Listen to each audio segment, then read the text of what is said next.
From the very first moment, the building felt like it was holding its breath. Alaric Boone, a quiet single dad working as a janitor at Northwall Technologies, stepped into the marble foyer clutching his mop handle like it was the only thing keeping him upright. The entire skyscraper buzzed with tension. The company had just announced that a sudden, catastrophic system outage had locked up every device, every server, every workstation, and errors so massive that analysts predicted losses climbing past $100 million by morning. Engineers were panicking, executives were shouting behind glass doors, and security teams roamed like ants whose hill had been kicked apart. Yet, strangely, in the midst of chaos, Alaric walked with the steady rhythm of a man who had long learned to remain invisible.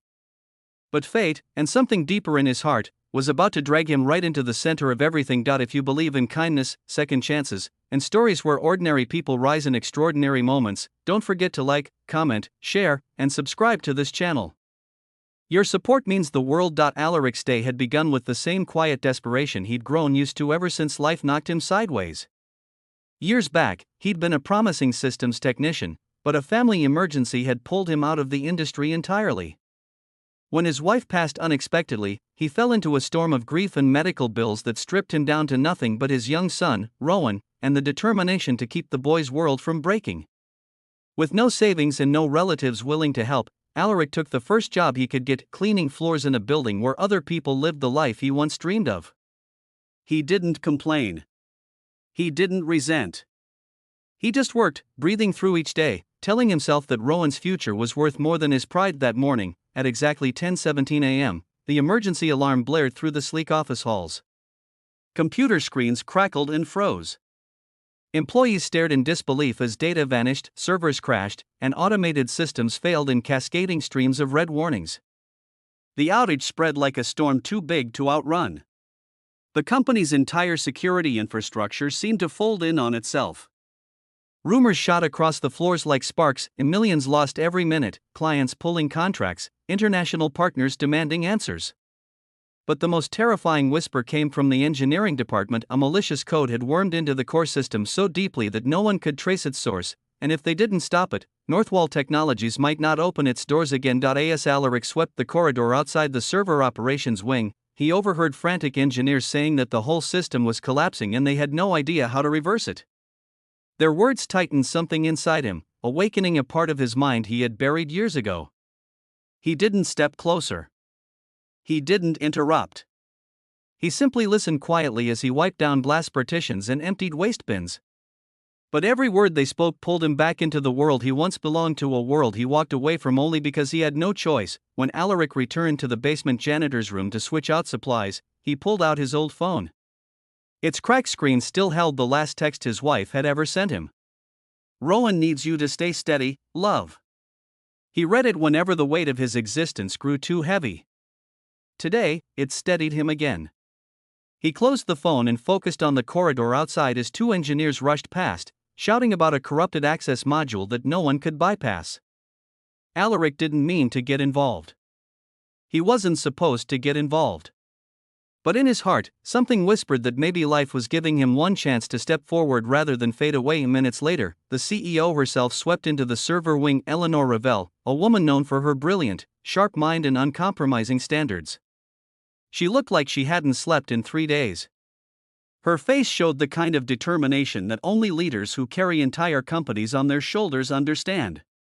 She demanded immediate updates, but the engineers could only offer helpless explanations and worried estimates. They had tried every protocol, every emergency override, and every internal patch. Nothing was responding. Worse, the system was beginning to lock them out altogether. For a moment, Eleanor stood there in silence, her gaze shifting across her exhausted team. Then her eyes drifted toward the end of the hallway, where she spotted a man leaning on a mop, quietly watching from a distance. It took her a second to recognize him. She had seen him before, always cleaning late, always polite, always invisible. She didn't know his name. Alaric looked away immediately, embarrassed. But something unusual flickered in her expression, as though she sensed that he hadn't been standing there mindlessly. She approached him, not with irritation or authority, but with curiosity. She asked him if he was all right, her tone unexpectedly gentle, but he simply nodded and told her he would keep the hallway clear so her team could work. She thanked him and turned back to the engineers. but before she walked away completely, Alaric felt his pulse spike with courage he didn't understand. He cleared his throat softly and spoke in a voice that trembled just enough to betray his nervousness. He mentioned that he had overheard the talk about the corrupted access module, and that, if they didn't mind, he could possibly look at the logs, because the pattern they described sounded like a recursive injection loop he once dealt with years ago. The engineers fell silent. Some looked irritated, others confused. A janitor?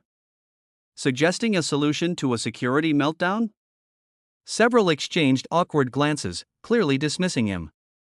But Eleanor didn't dismiss him. She studied him the way someone studies a puzzle piece that doesn't quite seem like it should fit, but somehow might.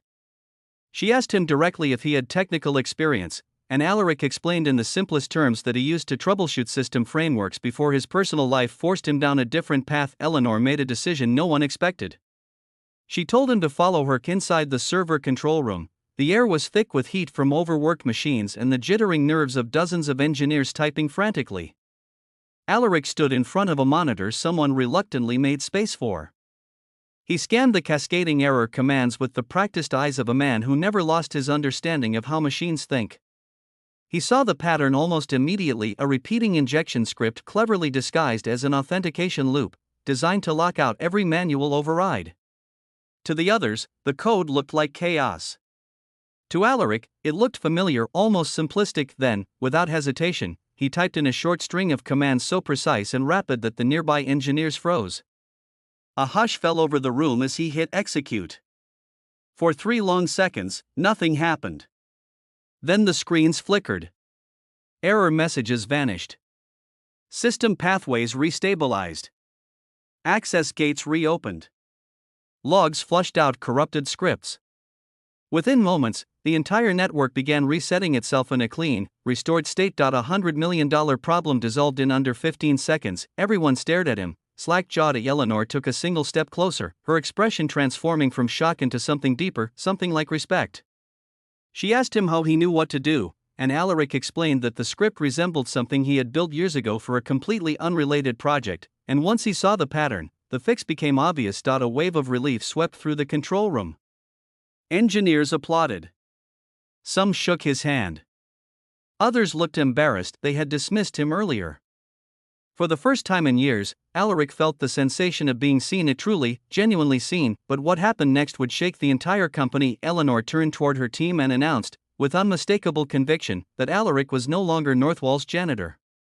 She declared on the spot that he was being offered a full position in system security with a salary beyond anything he had ever imagined. She told him the company needed minds like his, sharp, calm under pressure, and unwavering in integrity. Some employees gasped. Others clapped. A few muttered disbelief. But no one challenged her decision. Alaric's vision blurred with tears he struggled to contain. For years, he had lived in quiet shadows, never expecting lightning to strike his life again. But here, in this brightly lit control room, he realized that maybe he hadn't lost everything. Maybe he had only been waiting for one moment, one chance, one open door. That evening, he picked up Rowan from school under the clear daytime sky, lifting his son in a hug so tight the boy laughed. Alaric told him that things were going to change, that they were going to have a better life now. Rowan's eyes sparkled with relief and joy, as though he instinctively knew what that meant: a home without fear, without cutting corners, without watching bills pile up. It meant dinners together without stress weighing down every bite. It meant a future with light instead of struggle. A week later, at a company-wide assembly, Eleanor shared the story of the man who had saved Northwall Technologies from collapse. She spoke of humility, unseen talent, and the importance of treating every person with dignity. And then she invited Alaric on stage. The applause that followed was unlike anything he had ever heard: waves of gratitude from people whose livelihoods he had protected. It washed over him like healing. If this story touched your heart in any way, please consider liking, commenting, sharing, and subscribing. Your support helps Kindness Journal keep bringing real, emotional, Lee.